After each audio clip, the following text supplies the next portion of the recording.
So I should say that this paper isn't directly on implicit motives. It's more concerned with the question, what does it take to act or think or feel for reasons? But I will be considering a challenge to a particular conception of what it takes to act for reasons, which arises in part in light of examples of reasons that aren't transparent to us, and paradigm cases of reasons for which we act that aren't transparent to us, to which we don't have conscious access, are precisely reasons that derive from implicit motives. So I'll approach the overall question, what it takes to act or think or feel for reasons, from the angle of the way we ascribe them to people. So when we give explanations of actions or beliefs or emotions in terms of their reasons, what are the conditions for these explanations to be accurate? That's basically my take on things. So here's the outline of my paper. I'll start by saying something about a particular way of ascribing motivating reasons. There's a certain term we often use when we ascribe a motivating reason to someone, a reason for which someone acts or feels something, namely the term response. And I think the term response is interesting because it allows us to adjudicate between a particular traditional conception of what it takes to act for reasons and a slightly sort of a newer and slightly less demanding conception that has been advocated more recently, because this traditional conception seems to be too demanding or too intellectualistic. So on this traditional conception, whenever you act for a reason, you have to somehow apprehend or take your reason to also be a good reason. And various people, and that's quite sort of a view with a long tradition that goes back to Kant and even earlier, and some people thought, well, you know, that's way too intellectualistic. If you ask or require that people who act for reasons always take them to be good reasons, that doesn't seem to be true to sort of, you know, ordinary experience or even sort of true to the empirical facts. So there's a certain challenge or charge which arises in part in light of reasons that are not transparent to us. And I think looking at this response idiom, this term response as it is used to ascribe motivating reasons, allows us to assess this charge and to see whether the newer conception of acting for reasons, which is supposed to be not that intellectualistic, whether that's accurate or feasible. So in the second part of the paper, I will introduce what I call the taking condition. That is this traditional conception of acting for reasons according to which the reasons for which you act must be taken to be good reasons by yourself. And I'll distinguish between different readings of this condition. The traditional reading, I'll say why it has been accused to be too demanding or overly intellectualistic. And I'll then present this newer conception, which I call the deflationary reading, which is proposed as an alternative. In the third part, I will then look at the response idiom and argue that it favors the traditional reading, so that people who advocate the newer, the deflationary reading, can't really make sense of the conditions under which we canonically ascribe motivating reasons to people. So I'll try and defend the traditional reading, but I'll also hope at the end of the talk to sketch a different response or solution to the over-intellectualization charge. So I hope to show that you can understand the traditional reading also in a way that isn't prone to this charge. So that's the plan. I hope I'll get through it. Okay, let's start by thinking about the ways in which we ascribe reasons to people. So I'll be concerned with what I call motivating reasons, which are simply an agent's reasons for performing a certain action or for having a certain emotion, for having a certain thought. So they're the reasons for which someone acts, thinks, or feels. Here's an example. The reason for which Sam is angry with Tom is that Tom got a better grade than Sam. Motivating reasons are canonically understood as those aspects of a situation in light of or on occasion of which someone acts, thinks, or feels something. And importantly, they are to be distinguished from what I call mere explanatory reasons or reasons why. So prototypical example of a reason why explanation would be the bridge collapsed because it had a structural flaw. The reason why the bridge collapsed is that it had a structural flaw. Here we're ascribing a reason for why the bridge collapsed. right, which is also a cause, but it's not a motivating reason, because bridges don't actually act in light or on occasion of any aspects of situations. So it's important to distinguish reasons why from motivating reasons or reasons for which. We also sometimes ascribe reasons why or mere explanatory reasons in order to explain people's behaviors or emotions. So I can say something like, the reason why Sam is angry with Tom is that he had a few drinks too much. In that case, I'm explaining his emotion, his anger, by citing a cause, that he drank too much. But that's not a motivating reason, because we ought to think that Sam is angry with Tom in light of the fact that he himself had a few drinks too much. That fact doesn't have anything to do with Tom, right? It doesn't sort of make Tom's behavior look offensive in any way. So that's not a reason for which he is angry, it's a cause or reason why he is angry. Now, by way of introducing initial terminology, let me clarify introduce one further distinction, namely between motivating reasons and normative reasons, between reasons for which people act and reasons to act. Normative reasons are facts or aspects of a situation that speak in favor of performing a certain action or having a certain feeling or thinking a certain thought. So they are what we call in ordinary language basically just good reasons to do or think or feel in that way. Here's an example that Tom gave Sam a condescending look, you might think, is a good reason for Sam to be angry with Tom. Now, on the standard conception, normative reasons have a certain normative or deontic force. They impose a certain claim on you to do or think or feel something. That doesn't mean that if there is a normative reason or reason to act or think or feel something that you ought to do it. Maybe there are better reasons not to. But still there's a certain kind of claim or demand on you in the sense that you are placed in need of justification if you decline to act on that reason. There have to be better reasons not to act on that reason. In that sense, there is still a claim imposed on you by a normative reason. Now, importantly, motivating reasons, the reasons for which someone acts, can be good reasons, can be normative reasons, right, to so act, but they needn't be.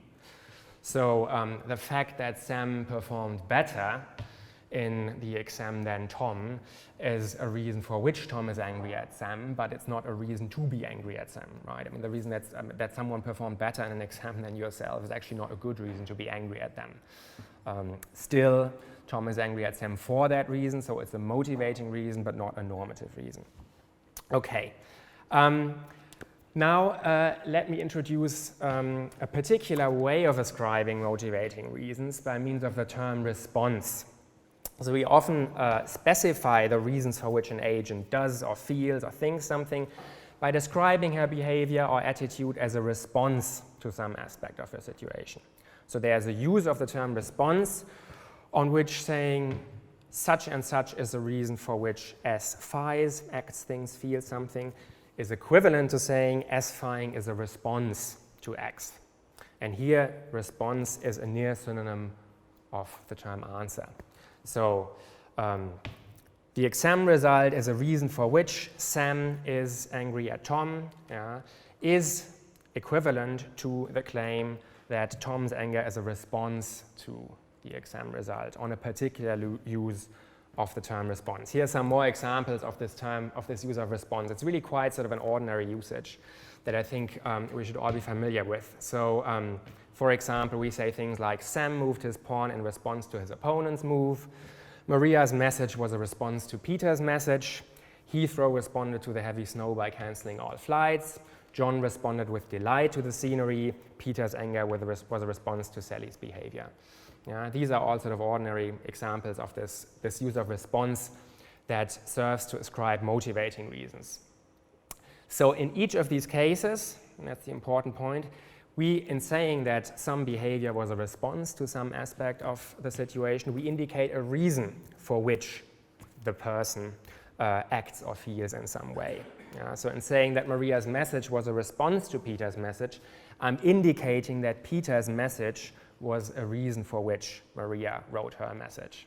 It was something in light of which Maria wrote her message. Similarly, in saying that Peter's anger was a response to Sally's behavior, I'm saying that Sally's behavior is a reason for which Tom felt angry. Now, it's important to distinguish this use of response from one that is more prominent in the sciences, and I think also maybe in empirical psychology.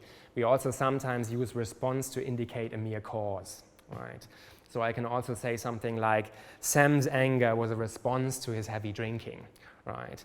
In that case, I'm not using response to indicate a motivating reason, something in light of which Sam felt angry, but I'm indicating a mere cause, right? So it's important that response can be used in different ways, right? And I'm interested here in a particular use which serves to ascribe motivating reasons. We can tell apart the use that I'm interested in, the reason ascribing use of response, from the mere cause ascribing use of response by looking at the agent's psychology or her mental state. So when I use the term response to ascribe a reason for which someone does something, a motivating reason, I'm thereby implying that what the person is responding to is within her cognitive ken, is part of her psychology. So if I'm saying that Sam moved his pawn in response to his opponent's move, I'm implying that Sam perceived his opponent's move. I couldn't say that he responds to this move unless I'm assuming that Sam perceived that move. So you cannot, or another example is you cannot respond with anger to an offense unless the offense has in one way or another registered with you. In contrast, in the mere explanatory or cause-ascribing sense of response, it's perfectly possible to say that Peter's anger is a response to heavy drinking, even if it happens not to have registered with him that he has been drinking alcohol. So the alcohol can be a cause of his anger, even if it's entirely beyond his ken. Now, I should say that by saying sort of it's within your ken, I'm deliberately sort of using maybe a phrase that's a bit vague because I don't want to use the term awareness. Awareness is too strong. I don't want to sort of say that in order for you to respond to a certain behavior on the reason ascribing use of response, you have to be aware of it in the strong sense of being able to articulate the reasons for which you act. Precisely because often reasons for which we act aren't transparent to us. Right? We can't sort of directly, consciously access them. So we're not aware of them in this strong sense. But it seems if they're not somehow part of our psychology, somewhere part of our cognitive ken, we couldn't be responding to them in this motivating reason sense of responding. Okay, so let me now move to this traditional conception of agency that I mentioned at the start, which some people accuse of being overly... Right, sorry. So let me now move to this traditional conception of acting for reasons that some people have taken to be overly intellectualistic or too demanding. It is expressed by what I call the taking condition. So there's a widely held constraint on motivating reasons, which is expressed in the following passage by Maria Alvarez. When a reason motivates an agent, it is because the agent takes that reason to be a reason for him to phi, i.e. to have normative force for him, to make his phying at least pro tanto right or appropriate, though not necessarily morally so. Thus, the concept of a motivating reason brings with it the normative force of reasons, normative reasons, even if, in particular cases, the reasons that motivate an agent fall short of justifying his action. So here the idea is basically that somehow in ascribing motivating reasons, we also imply that the agent regards them or takes them in some sense to be good reasons. Reasons, normative reasons, reasons that have a certain normative or deontic force to do the action in question. I shall put the constraint slightly more succinctly as follows. Taking condition: if X is a reason for which S, some subject, phies, acts or thinks or feels some way, then S takes X to be a normative reason to phi. And traditionally, taking X to be a normative reason is understood as mentally representing or apprehending X as a normative reason. So this is the traditional reading of the taking condition, which I ultimately want to defend, which says that if X is a reason for which S phies, then S mentally represents X as a normative reason to phi. And importantly here, the normative status or the normative force that is accorded to X by the agent is also represented by her. So here, the fact that X favors the action or attitude as something to which the subject is alive. It's part of her psychology. Yeah, that's the important thing. So you're guided by the normative force of normative reasons on that view when you're acting on a certain motivating reason, or at least you're guided by what you take to be the normative force of that motivating reason. You may, of course, be wrong, right? I mean, you may mentally represent something as a motivating reason which is not actually a normative reason. Sorry, you may represent something as a normative reason that is not actually a normative reason. But the idea is here that you have to somehow take it to be a normative reason in order for it to be a motivating reason. Yeah, and on the traditional reading, the normative force that you accord to this consideration or aspect is something to which you are alive, something that you represent mentally as well. Now, some people have thought, well, you know, that sounds horribly intellectualistic. It can't be right. It's way too demanding because, I mean, one consideration is that it seems to require that agents acting, thinking, or feeling for reasons must have the concept of a normative reason, or at least the concept of something favoring or speaking in favor of something. And it seems that, you know, we happily ascribe motivating reasons to children and even adolescents, which probably are, you know, have a sparse normative conceptual repertoire, right? And it seems that that's a perfectly right, correct thing to do, a plausible thing to do. But if they don't have the concept of a normative reason, they can't really apprehend something as a normative reason. So it seems that, you know, they actually don't fulfill the constraint of the taking condition. So the idea is, you know, lots of creatures to which we ascribe motivating reasons seem to lack the conceptual resources to fulfill the taking condition. And that's a reason that we should be skeptical against the taking condition. Another problem is that even agents who clearly possess the concept of a normative reason, you know, who possess the concept of something speaking in favor of a certain action or attitude, they often act for reasons which they do not recognize to be normative reasons. So there are examples of motivating reasons that are not transparent to the agent, for example, ones that derive from implicit motives that you have, or cases of weakness of will, right, where you act in a certain way for a reason which you don't take to be a normative reason, or at least don't intellectually judge to be a normative reason. You think it's actually not a good reason, but you still find yourself acting on that reason. So we sometimes respond in action or feeling to the, now that's just an example of reasons deriving from implicit motives which are not transparent to you. So it sometimes happens that we respond in action or feeling to the congruence or incongruence of some situation with certain implicit cares or concerns, right? So maybe I respond with discomfort or anger to someone's behavior if that person is maybe sort of condescending and I have an implicit care to be superior, right? Then I might be responding with anger or discomfort to their behavior, qua incongruent with that implicit care or concern, even though this incongruence may not be something that is transparent to me, right?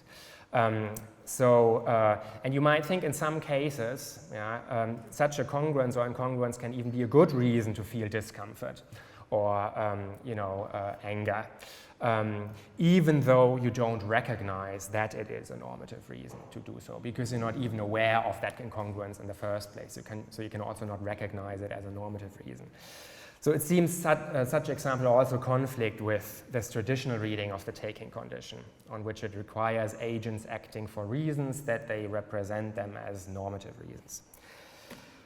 Right, so in response to this problem, some people have sort of abandoned the traditional reading of the taking condition and adopted what I call the deflationary reading. So they've let the substantive air out of the taking condition and adopted a slightly weaker reading, according to which you only need to treat the reason for which you act or think or feel as a normative reason. And so the taking condition, the deflationary reading, as I put it, is if something is a reason for which a subject acts or feels or thinks some way, then that subject treats that thing as favoring her action or feeling. And treating here is different from taking as it is understood traditionally. Treating something as a normative reason is cashed out or understood dispositionally. What does that mean? Well, on the simplest account, someone treats something as favoring a particular action, for example, if and only if she is disposed to act or think or feel in a way which is correct if that thing were in fact a good reason to feel or act in that way. Yeah, so, I am treating a certain behavior of someone else as a normative reason to be angry, right? If I behave in ways which are in fact correct, if her behavior is really a good reason to be angry. The idea is pretty much, you can attribute treating something as a reason even to animals, right? For example, a dog maybe can treat something as a reason, to be upset with his owner, right? By behaving in ways that seem to be fitting if how his or her owner behaves is actually a reason to be angry. The dog doesn't need the concept of a normative reason to treat a certain behavior as a normative reason. That's sort of the background idea here. So it's supposed to be less intellectualistic. This dispositional account has been refined by some people in terms of a certain kind of epistemological notion of a competence, but that's not that important here. The main thing is that as this deflationary reading of the taking condition is supposed to be understood, the motivating reason you're acting on needn't be represented by you mentally as having the force of a normative reason. You can be disposed to act, think, or feel in ways that would be correct if X were a normative reason without actually representing X as favoring phying. I mean, that's what I was trying to convey with a slightly sketchy example of the dog. But the idea is you can treat things as F without possessing the concept of Fness. So a dog can be disposed to act in ways that would be correct if X were in fact his owner without mentally representing X, that person, as her owner. Okay, sort of an exegetical comment. Usually, this deflationary reading is put forward as an alternative to the taking condition as requiring agents to conceptually represent motivating reasons as normative reasons. But as I understand this basic notion of treating something as a reason, it in fact provides an alternative to any reading of the taking condition that requires a kind of representation of the normative force of reasons.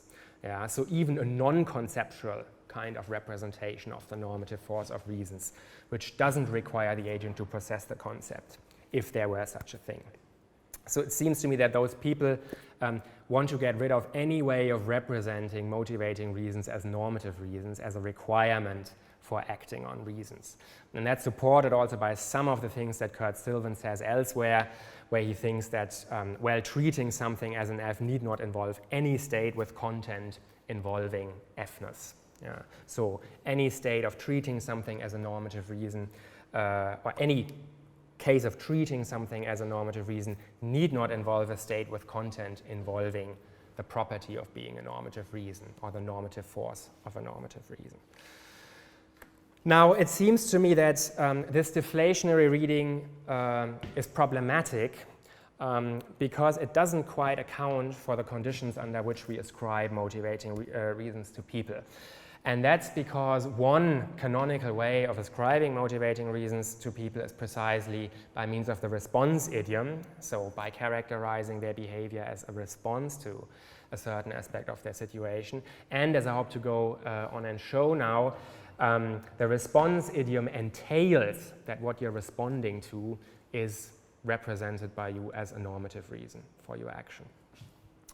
So theorists who espouse the deflationary reading misrepresent the conditions under which agents can intelligibly act, think, or feel for reasons.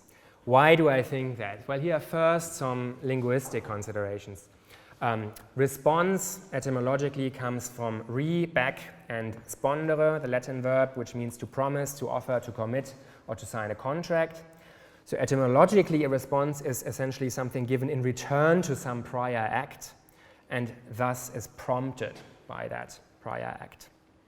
Now you might think, well, etymology isn't really a reliable guide to present meaning, right? But it seems that this aspect has been preserved also by the term's current reason-ascribing usage. So intuitively, there is no such thing as an entirely spontaneous, i.e. unprompted response. Now it's important that I don't mean by prompt simply a cause, Yeah. As I use the term, it's more sort of in the sense of a question prompting an answer. So a question may prompt an answer without causing that answer, right? If someone asks you something, you're prompted to respond, but even if you may not respond, in which case the question doesn't cause you to answer it, still there is a prompt, right? So a question may prompt an answer without causing it. And that's sort of the paradigm of the use of prompt that I have in mind here. Here's some more considerations in support of this claim that responses are prompted by some aspects of a situation. They are close cognate terms of the term response, which also capture the sense in which an action or attitude, a thinking, a thought, or feeling is related to its motivating reasons. Consider the verb meet, as in meet a task or challenge. We can say, instead of saying that Sam moves his pawn in response to his opponent's move, I can also say that Sam meets his opponent's move in a certain way. Or instead of saying that Peter's anger or indignation is a response to an injustice, I can say that the injustice is met with indignation by Peter. And something, that's the idea, cannot be met unless it raises an issue and as such prompts a certain response. So in as much as we can also use the verb meet to express the relation that is also expressed by the term response, and meet seems to presuppose that what I'm meeting prompts me to act in a certain way, there's here some additional support for the idea that the concept of a response implies that the response is prompted by some aspect of the situation. So when one responds to or meets X, one follows a prompt that attaches, or at least purports to attach, to X. And that's not simply a case of behaving in accordance with the prompt. Following a prompt is not simply a case of behaving in accordance with a prompt. It involves submitting to or complying with or acceding to the prompt. So if you follow a prompt, it's not simply, take sort of the example of, for example, an invitation. You know, someone invites you to attend their party, right? You're thereby prompted to attend their party. You're not really following that prompt if you go to the party, but irrespective of having been invited, right? In that case, you're not prompted to go to the party. In order to follow the prompt, you have to do it in light of being invited, right? You have to follow that prompt, accede to it or submit to it, and not just act in accordance with it. But following a prompt, complying with a prompt, acceding to a prompt is possible only if the prompt is within the agent's ken or has somehow registered with her. So to respond to or meet something, an agent must mentally represent that thing as prompting her conduct.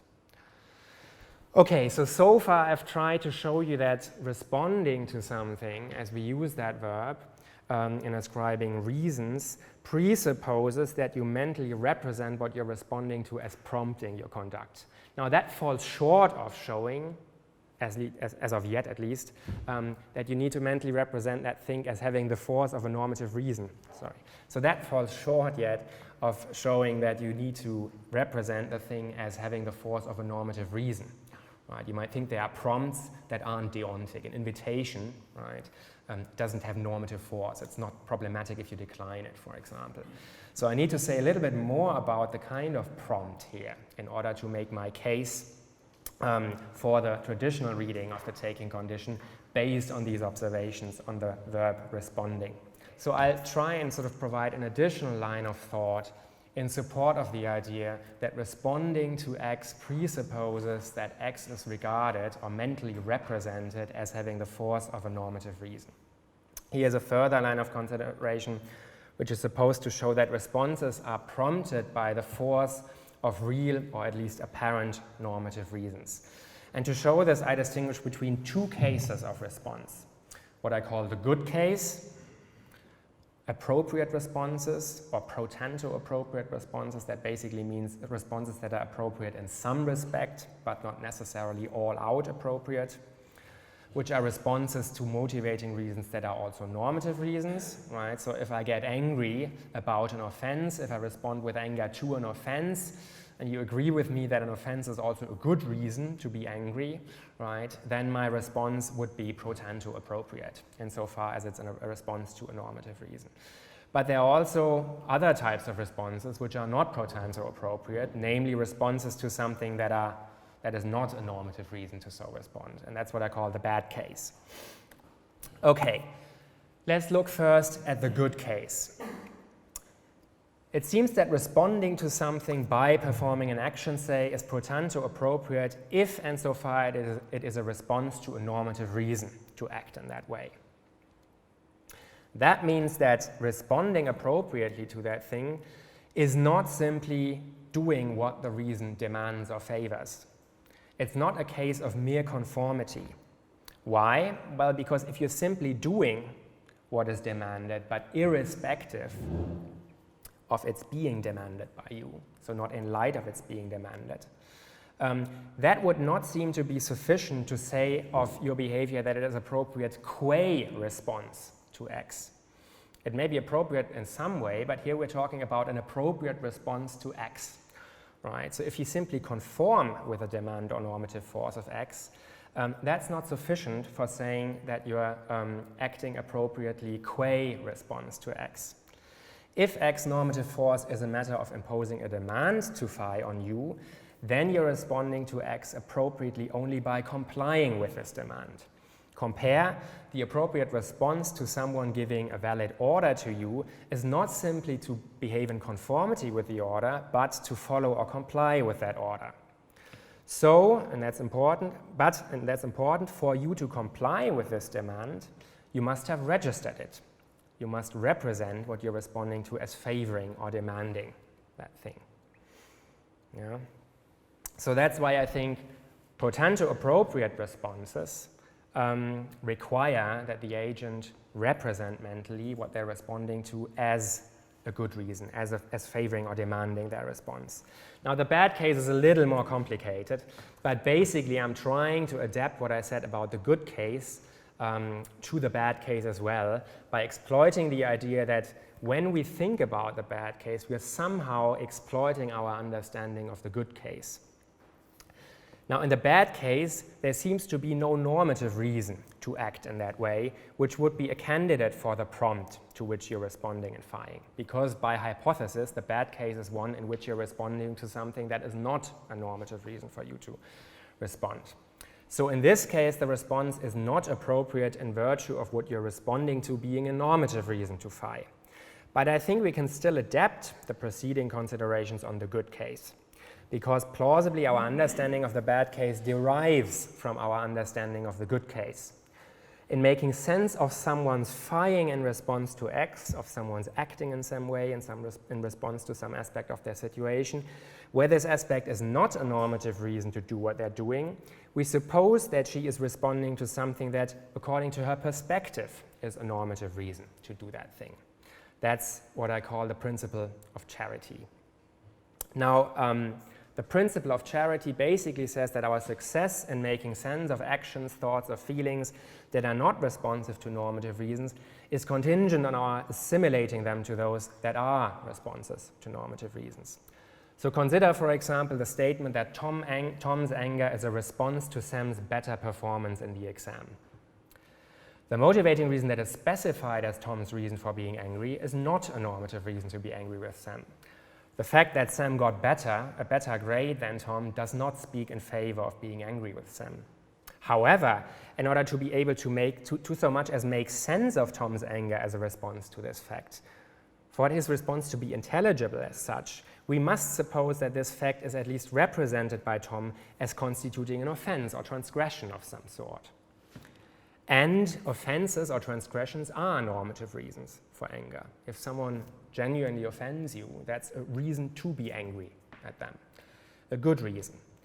Thus, to make sense of Tom's emotion, we suppose that he is responding to something that, as Tom represents it, constitutes a normative reason for anger. We rely on our understanding of when anger responses are pro tanto appropriate, even in making sense of anger responses that are not pro tanto appropriate. Now, this assumption does not beg the question against deflationists about the taking condition.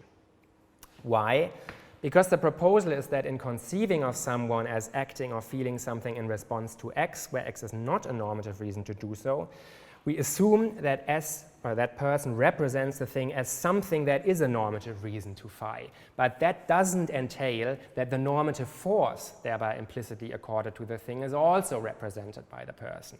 And that's what the traditional reading of the taking condition states and what the deflationist reading denies. So I'm not begging the question here against the deflationist. All I'm saying is that if we are so much as to understand Tom's response of anger to the better exam result, we must think of Tom as representing that exam result as an offense. What I'm not assuming here is that also the offense itself has to be represented as having the normative force of a normative reason. So it seems that in invoking the principle of charity, I'm not somehow secretly begging the question against the deflationist. At least I hope so. Tell me if you think I'm wrong here, but it doesn't seem to me that I'm doing that.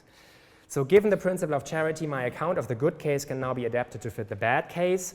Although responses in the bad case are not potential appropriate, we can still think of them as appropriate in a minimal sense. They are appropriate relative to how the agent represents the object of her response. If Tom represents the exam result of Sam as an offense, right, then relative to how he represents the exam result, his response is appropriate in a minimal sense. So to respond to X by phi is minimally appropriate if and so far as, according to how S represents X, X is a normative reason to phi. Okay, now my treatment of the good case can be adapted to the bad case by relativizing what I said about the good case to the agent's perspective. If S represents X as something that is a normative reason to phi, then according to how X is represented by S, X imposes a demand on S to phi. Now, to be able to say of S response that it is appropriate insofar as, according to how X is represented by S, X is a normative reason to phi, we must suppose that S follows the demand that attaches to this represented reason, rather than simply complying with it, rather than simply conforming with it. So S phi would not be merely appropriate qua response to how X is represented by S if she were to merely phi in conformity with this demand. We must suppose that S performs an act that to her appears to be an act of following this demand. Otherwise, we couldn't think of it as appropriate qua response in this minimal sense. And this, again, requires that S represents X as imposing this demand, so as having the normative force of a normative reason. What does all of this come down to? It seems that our ability to make sense both of responses to normative reasons and responses to situational aspects that are not normative reasons presupposes that the agent is understood as mentally representing her motivating reasons as having the force of normative reasons. And that's precisely the traditional reading of the taking condition. So the crucial idea is that following a demand requires mentally representing that demand. If treating X, what the deflationists invoke, this idea of treating X as a normative reason, if that does not involve mentally representing X as a normative reason to phi, then the deflationists about the taking condition cannot account for our use of the response idiom in ascribing motivating reasons. Okay, I think I should probably stop very shortly now. That's basically my attempt at defending the traditional reading. Now there's, of course, the intellectualization worry is still sort of looming large, right? You might think, well, fair enough, you've now told us that canonical ways of ascribing motivating reasons are somehow committed to the, to the traditional reading, but, isn't it still problematic that lots of creatures that don't possess the concept of a normative reason can still act for reasons, right? And reasons that derive from implicit motives, aren't they still genuine cases of acting for reasons, but which don't fulfill this demanding traditional reading of the taking condition? Yes, fair enough. I think there are ways of fleshing out the taking condition without committing to the idea that the reason you're responding to must be transparent to you or that you need the concept of a normative reason. And one way to go is to look at the philosophy of perception and some accounts in early Gestalt psychology and the phenomenology of perception as well, which invoke the idea that we can perceive affordances to act or feel in the world. So here's a quote from Kurt Kafka, which is politically a little bit dubious, but I read it anyway. So to primitive man, each thing says what it is and what he ought to do with it. A fruit says, eat me, water says, drink me, thunder says, fear me, and woman says, love me. So there are experiences along the lines of things in our environment demanding certain responses from us. And that's something that goes on at the experiential level and can be pre-reflective. Yeah. And the idea is that perhaps these kinds of experiences might be plausible candidates for ways of representing something as a normative reason, because affordances can also have deontic force. They can also be not just opportunities to act in a certain way, but also solicitations or demands to act in a certain way. So the idea would be perhaps these are kinds of experiences that people can enjoy without possessing the concept of a normative reason and without being reflectively aware of the demand that they are perceiving. And there's much more to be said about this. I'm just gesturing at a solution, but I think I'll stop here because I've probably said enough. Thank you very much.